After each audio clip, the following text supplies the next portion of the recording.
Welcome back to Hidden Equity, the podcast where we are always discovering more of your potential. Today we have Halle McCrory on the show. She's a Dallas real estate agent specializing in luxury and flipping properties. And kind of going off of the podcast show that I did about scary, creepy open house stories, we're going to piggyback on that and talk about another scary section of real estate that's never discussed. Hallie's been in real estate for 6 years. She works with her husband, who is a builder, and I have sent her multiple clients, and they absolutely love her. The first time we met, we had so much fun on our call. I think we were on for almost an hour and a half. So she is somebody that you definitely want to know and reach out to. She's very knowledgeable. So welcome in. I'm so excited that you're here. Yay! Thank you for having me on. I'm so excited to do this. Real estate in general is such a crazy industry and it gets so convoluted. I feel like with Selling Sunset and HGTV, no, this stuff needs to be on true TV. Not scripted, not pretending, not like the camera happens to show up at the exact right time. If you had a camera 24/7, there would be very boring days. And then there would be oh shit, I'm gonna drown days. Pretty much, yeah. Oh shit, I wish this crazy person would leave me alone days. That's what I'm dealing with today, actually. So okay, well, we'll get into that. So tell us about flipping, how you got into it. It sounds like you've been doing it your whole real estate career. Let's just start kind of at the beginning. I got into real estate 2019. So my husband's a builder. We invest full time as well. He got into it because his dad is an investor and was a builder as well. His brother is a wholesale agent. So it's like a whole family affair at this point. I was living in San Angelo, Texas. That's when I got into real estate. I was doing pharmaceutical sales, got laid off, and this was pre-COVID, not a bunch of remote corporate jobs. And I looked around a town of 100,000 in West Texas, and I'm like, what in the hell am I going to do here now? And at the time, my husband was actually studying to get his real estate license to start listing his own properties. And he's like, okay, well, I'm not a good test taker. You're the book smart one. Can you just please get your license and do this studying stuff? I keep falling asleep trying to study for this. And you're good at sales. Let's go this route. That was a whole mind shift right there, trying to even go from corporate to, entrepreneurship, even though both of my parents are entrepreneurs. And actually my mom was a lender at one point and agent, did all the new construction, in-house new construction for builders. I always thought real estate was so boring because she would tote me around to, model homes. I'd be sitting there playing with fake food, the fake lemons and grapes, playing grocery store. Really funny that I ended up in real estate. But got over that mindset shift, went in head first, really leaned into social media because in a town of 100,000 people, a lot of the agents were older, didn't barely even knew probably how to open an app on a phone. And that really helped me to catapult my career into just even retail side of things. But at the time, my husband, so he was already flipping houses. I was brought in and more on the retail side. I had to learn the flipping side and I wanted to, right? So he was flipping about 65 houses a year at the time. San Angelo is very much market of affordability, average price points $250. Then pre-COVID, probably 200, 175. It's a volume game for sure.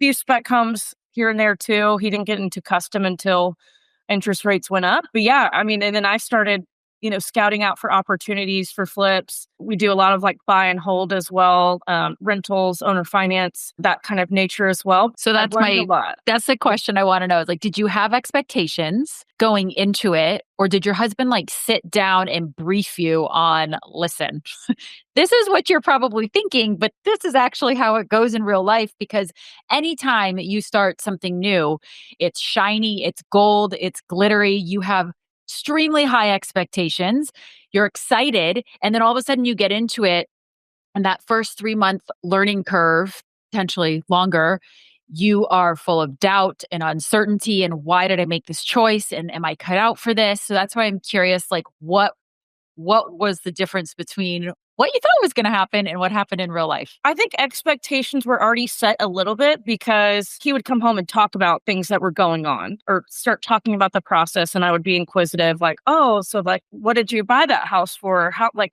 why did you not know that the plumbing was bad, or, just thinking of like random questions that I would ask. Even so, like there's been so many crazy things that have happened, especially when you're doing this full time, that I would have never. There's no setting the expectation. It just like it just comes up when it comes up. Like, So does it compound if you are the real estate agent for your own deal on top of the flipper/investor, or is it I would all wrapped say up into one? yes. There's always like drama with other agents, or like agents trying to, especially when I'm brand new, trying to go behind my back and bring opportunities to my husband. I'm like, and listen up. I'm the person that you come to. There's no going behind. You're not getting like, but that was probably also like a little bit of ego there too. Like now I'm like, well, one, people know we're married. We weren't married at the time, but I'm like, whatever. You can go to my husband. He's not gonna like list with you or whatever. Threw Like, you out of a deal. yeah, like you just look stupid. All right. So how long into this newfound career did the first big encounter happen? So we had a house that we were flipping, and we bought it from a grandmother. She had grandkids that were super crazy, apparently, but like, I don't know. It's nothing that we really talked about. That like, there's always drama in the hood, right? I mean, there's drama anywhere, I guess, but just, I don't know, they're like 14-year-old boys go to the appointment to meet with this lady to try to buy the house. And, these boys were like setting off fireworks in the backyard, just like seemed like normal crazy boy stuff. I don't know where the parents were or anything, or if they were even in the picture, but it seemed like the grandma was the caretaker. Colin's dad was out of town as well. I'm the only one in town. And I get a call from the police that someone has like vandalized our house. Which Your house? personal property? No, Oh, the certain flip house. But I'm like, which house? Like, we've got a bunch of projects going on. They say the address, and I'm like, okay, I'll meet you over there. This was after we bought the house, but these boys had gone in the house after we started remodeling. It was almost finished, and they went in and tore every single ceiling fan out of the house, threw them out in the street, punched every window, ransacked the house, or like just for fun. But I guess maybe they knew a way to get in from having lived in the house or whatever. I can't even remember if we filed an insurance claim or not. We budget for potential out of the ordinary things that might happen. The next door neighbors, this old guy, this super nice old guy. The old man went out to like, I don't know, they were doing something. I can't remember. This was probably like 4 years ago. Maybe it was like they went back to the house to try to ransack it again, is what I think. And the old man came out and started yelling at them. And one of the boys had a gun on him and shot the old man in the stomach. oh my He God. lived, thank God, These are the kids of the grandkids of the grandmother of the house. who you bought the house from. Yes. And we're I mean, like still dealing with the like now the next door neighbor's wow. been shot. I'm like, great. Now like I have to list this house soon, and someone's been shot next door. Yeah. Thankfully, it was like COVID market hot still. So then there was this big deal. San Angelo, you kind of know everything. It's small town, right? So there was a story that broke about an Angelo State baseball player. I might butcher this. So if I do, just I'm sorry to whoever's listening. That might be from St. There was a baseball player and a bunch of people in a car. It was like 1 a.m. They ended up speeding and hitting somebody. There was a car crash with this. A bunch of people fled the scene. 2 people died. Turns out one of the people that died in the car crash that was in the car with the baseball player, they're out partying and drove drunk, was one of those kids. Oh, wow. That's a Which is small super world. sad. They were just up to no good. But I'm like, why are all these crazy? I mean, that has nothing to do with the flip at this point. It did, but I'm Right. But that's kind of just the karma of it playing out. yeah, it was. We saw that and we're like, that just is really weird that was like out of all the people in San Angelo that it was one of those kids. So if a house has been vandalized, whether it's appliances stolen or reoccurring or breaking and entering, however, whatever Yes. form of vandalism, is that a scary place to go? Like, I know if it's a personal house, you feel violated because your home has been intruded upon. Are you detached to this because it's a flip and it's a business deal? We actually had a house recently vandalized, and it looked like someone, I think one of the windows was left unlocked by a painter, just trying to air out fumes. Oh my God. And someone broke in and just like, it looked like they body slammed themselves all over the walls. I'm like, okay, whoever's doing this, like drugs are really bad in San Angelo. I'm like, a lot of times I just feel like it's people on drugs, just like being crazy, which is Squatting. maybe squatting for the night. Who knows? I mean, it could have been someone after us. So Everything's now, but public and everything's vacant. I think that's the hard part is like yeah, all you have to do is be a innocent bystander down the street taking note of the hours the workmen are there, how often you're in and out of the house, and a then for you sale know that sign that out. Yeah, totally. And then I hate to say it, but the amount of respected real estate agents, the amount of employees of contractors who do not lock a damn door. right. I mean, I've gone over to houses and like the back door is just wide open. I'm like, I don't understand. How do you not see that this door is open? Yeah, And it's like, it's the responsibility of the person in charge, which in turn makes it yours and mine responsibility as a real estate agent. Because if we're at all involved, it's like you actually need to go over there at the very end of every single day and make sure the house is completely locked. That's yeah, like ideally what you should do. But we all have lives and we're busy and it takes time to go do that. And it's hard. I hate to say yep. that, but it should be a priority. And I know one agent in Scottsdale that actually does that. He goes and he checks on all of his listings every single day after showings. And that's Oh very my impressive. gosh, that is really impressive. Yeah. Very Um, impressive.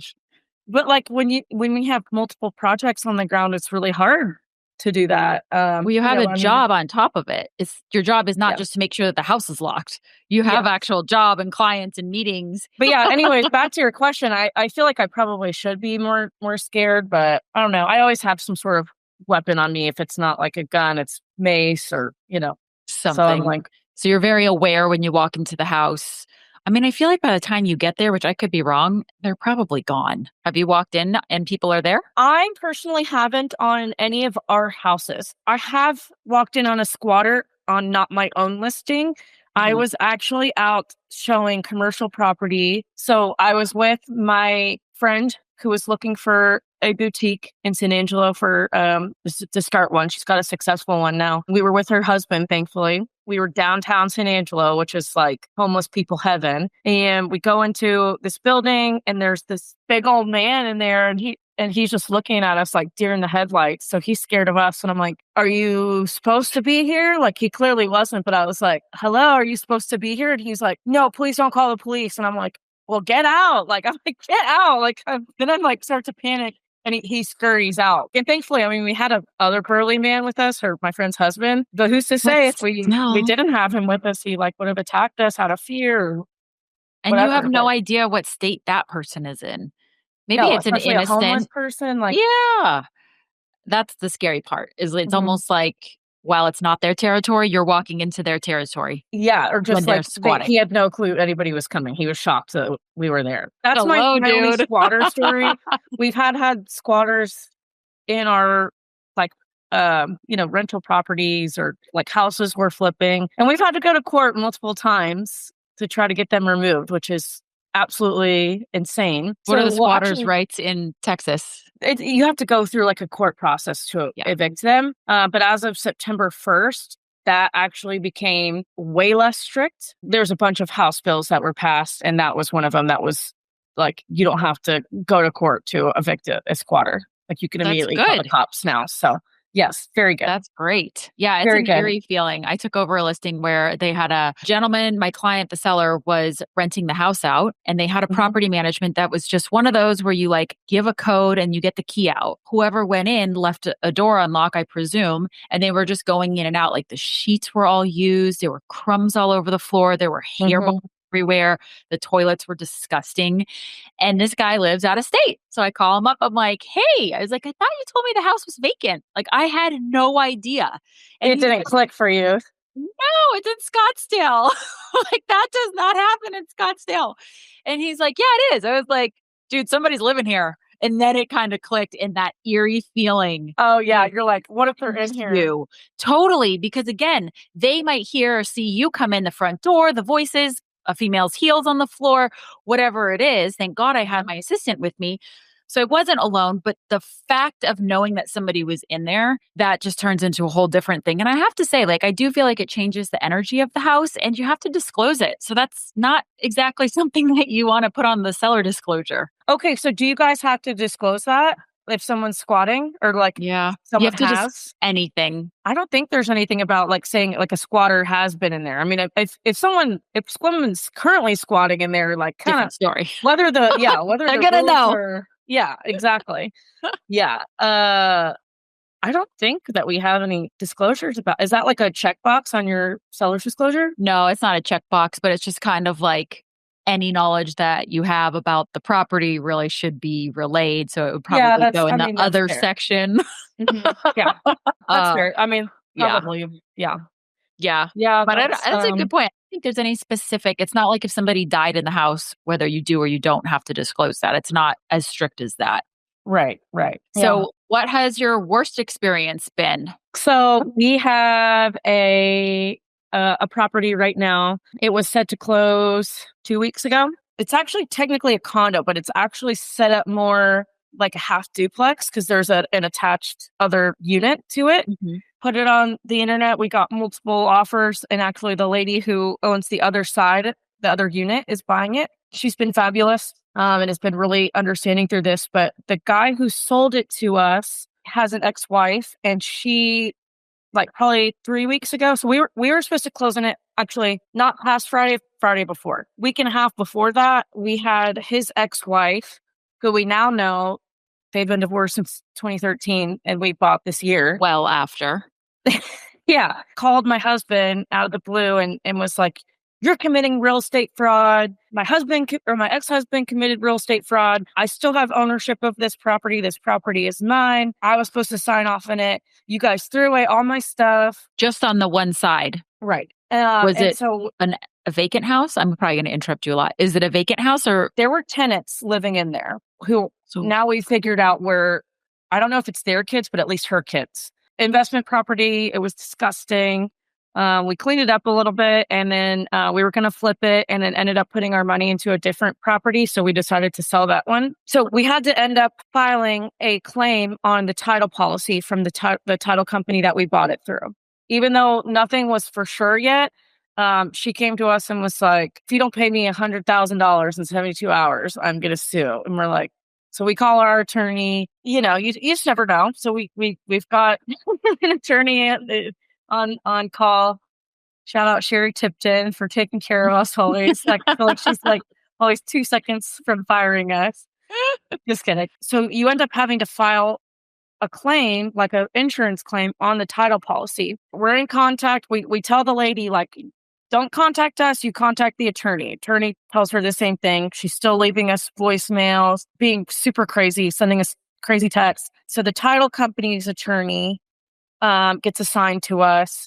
We get escalated because we're supposed to close soon. Basically, it all comes down to the divorce decree, and she won't provide it. And anytime anybody asks for her to provide it, she gets belligerent. We end up going to the ex-husband. He tells us that she actually stole it from his house. Are there no other copies of a divorce decree? So not publicly. So we file with the county to get those. They are asking us all these questions. And at this point, the title company's attorney, they end up hiring a third-party attorney. This is like kind of all like sped up at this point, just for story's sake. The third-party attorney was able to get a copy of the divorce decree, and she for sure has no interest in the property, but has just been making our lives hell. She's been leaving us crazy voicemails. She's been leaving my broker crazy voicemails and texts. This is all like 1:30 in the morning. Finds me on social media, starts commenting on the post I did for the house. Oh no, saying Yes. like this person committed fraud, like those kinds of comments? Yes. Yeah. And she's like, "This house is disgusting. Like, hopefully whoever's buying it, like, they disclose." I'm like, okay. So I'm deleting the comments. I block her. I'm screenshotting everything for our record. And at this point, we've sent her a cease and desist where she's not supposed to contact us, and she still is. So, and then she finds my Google page. She's leaving a Google review. So I'm like in the process of trying to get that off with Google because I've never worked with her. Now we're just waiting on the title company attorney to send over documentation. Or I guess they already did that. New title company that we're supposed to close with is putting it through underwriting. So hopefully we'll close on this soon. But I'm like getting cameras installed in my house. Like, so she was just trying to get a quick 100,000. Yeah. And how does the woman who's purchasing the other half of this home, this unit, how does she feel? Because I'm sure you've had to keep her informed the Yeah. entire time. Is Yes, she which scared? I don't think so. Anything? Okay, so the lady hasn't No, gone after her no, ex-wife. because she Okay. doesn't know who's buying it. Yeah, but I feel like if I were crazy, I would actually go talk to the neighbor. Hey, do you know what's going on? We have like no trespassing. Yeah, she was like threatening in her text to she was like, I'm gonna post a video about this and it's gonna go viral. And I'm like, Because you hit post. right. I'm like, from the two people, me and you, who are like trying to do social media, which you're like, Good you luck, can girl. post and it goes viral. I'm like, do you know how hard it is to go viral, lady? Like, you don't But just you know what? The crazy people are the people who get the attention. So, like, she might have a one up on us. well, even so, I'm like, great. Well, not that she probably has any money for me to sue her, but I'm like, defamation, whatever, libel, whatever. Wow.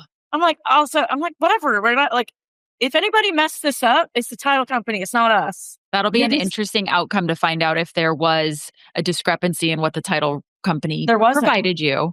There Oh, that's wasn't. clean and That's what we clear. got proven. Yep. Yeah. Oh. Oh, so she really is just making a stink. And that's Hmm. why she wouldn't provide the divorce decree because she knew. That's like a whole lot of wasted time and money and emotions and Oh, for everything us else. too. I Yeah. mean, I'm like, we knew we didn't do anything wrong, but it's like It when you're still getting all these like crazy calls and texts, drains I'm like, you. yeah. Yeah. Yeah. You know, in real estate, you kind of can anticipate a transaction. You're like, okay, well, if we do this, the other party's going to do that. Like you can start to, once you've been in long enough, you can start to predict the outcome of how things are going to go. When you see a problem a brewing, we'll say, do Mhm. you feel like, oh boy, here we go again? Or are there some things where it's like a real estate transaction, like a real, how do I want to say this? Like the way a real estate agent knows, okay, I've dealt with this, it's not a big deal. And then you have the other things where you're like, oh boy, I have never dealt with this and I am scared to do this again. I would say this one, I was thankful that this happened with a personal property and Mm, not like with a client. Because I've never had a situation where title companies messed up with a client, like in a title, like a where you put a claim in for a title policy. I am glad that I now know what the process is, and I'm going to be like, militant. this needs, yeah. I mean, and now like this is even stuff that helps me prepare ahead of time. I mean, there's really nothing we could have done to prepare for Right. that, It right? just came out of the blue. Um, the best, like we have an attorney that we can, that we have on Rely speed on. dial, right? Yeah. I guess if any issues come up, I've really made an intention to network and make so many connections in real estate that I'm like, if I haven't dealt with this, somebody has, whether it's in my circle, whether it's in our, my brokerage. And this is not like an EXP plug, but like, I don't want anybody to think that, but I really do feel like our broker team in Texas is super well equipped. Like anytime anything's come up, someone on the broker team has already dealt with it in their career and has helped me through it. If it's not them, it's a mentor, or even just like I had never put in an offer on a HUD property before, and it's a very different process than just like writing up a contract and sending it over. You actually have to go on their website and submit and stuff. And I didn't know this, and it was like 5 o'clock on a Friday, and I write in our we're on Slack now, but at the time it was Workplace, and I had like within 10 minutes, I had some guy from Pennsylvania call me and walk me through it. I was like, this is so nice. I don't even know who this guy is. Like, I don't Taking know. his So, time, showing you what to do. yes, it I was mean, so that's nice on like a Friday night. Like, the power of who you know, the power of your mhm. network. And on top of it, like that makes you probably want to go essentially give your time back to wherever you Mhm. can to those who need help in areas where you are the Yep. expert. So Yeah. it's just kind of comes full circle.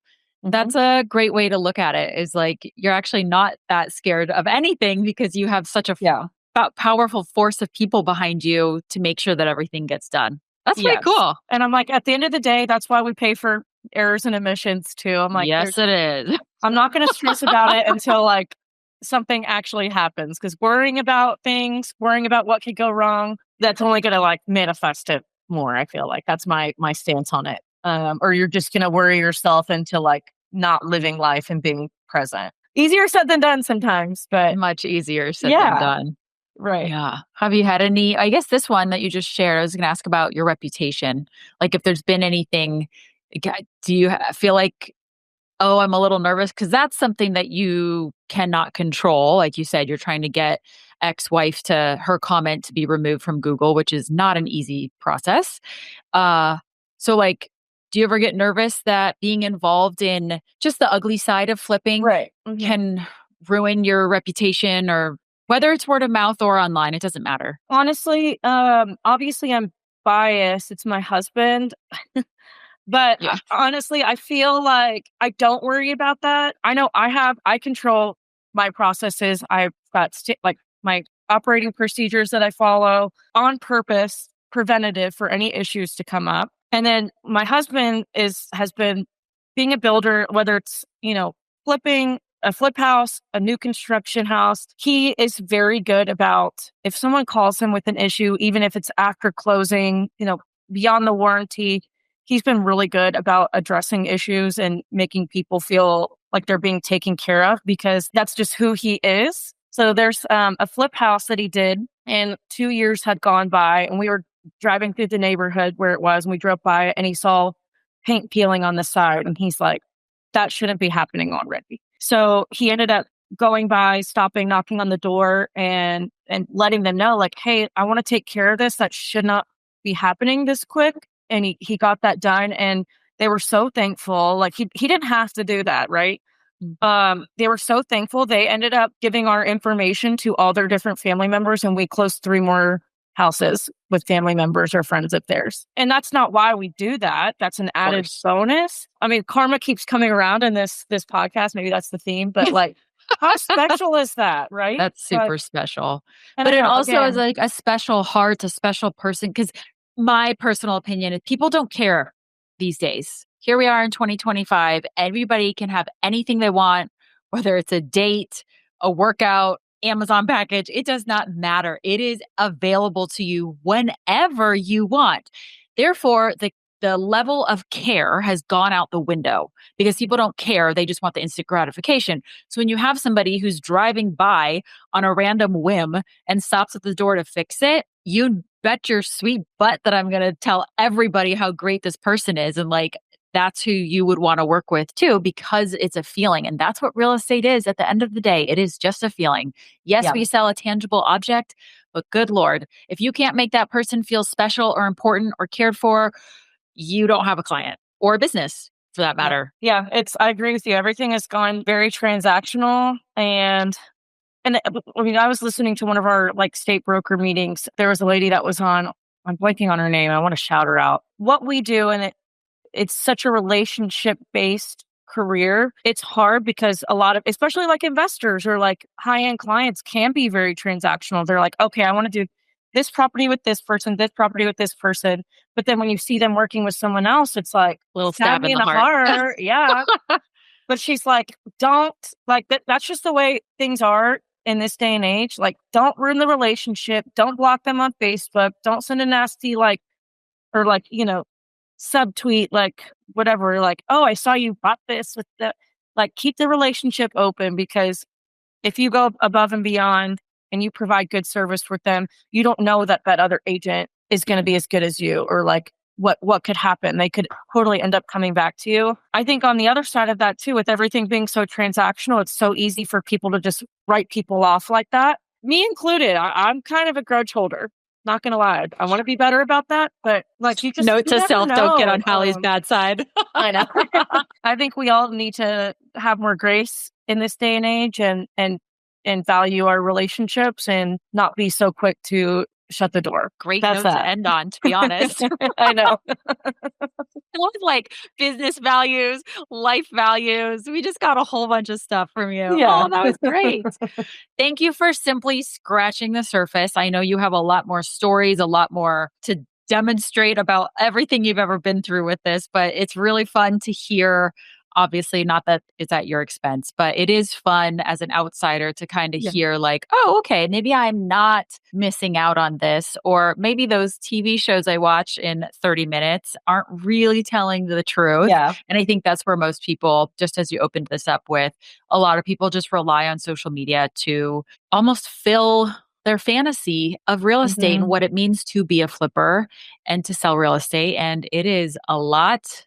different and in some Right. cases ugly on the inside. So thank you. Yes. Yes. All about, I feel like everybody should enjoy the process and focus on the process more than the end result. The only thing I can say to that is if you're a new agent and you have no money in your bank account, you're the only one who's unable to focus on the process because you're Yes. like, can you just close the house, please? Yes. That's That's fair. about the only exception. But everyone Yeah. else who is further down the road, just know that it's always unfolding and that it will come your way. And let's just end on karma since we Yep.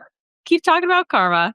Yes. I Do love it. good, go above and beyond, and it will come back to you in tenfold. Yep. So thank you. Yes. Do you want to say where everybody can find you? And I'll also put it in the show notes. I would say Instagram is probably my main platform at Halle B. McCrory. So HALLE B and then MCCRORY. All right. And then Perfect. I'm on all the other platforms too, but that's my favorite. That's the fave. So give her a follow, a couple likes, some happy comments. Please. You need those happy comments rolling through. So Yes. thank you for being here. We appreciate it. Appreciate you, girl. Thank you, Lauren. Thank you.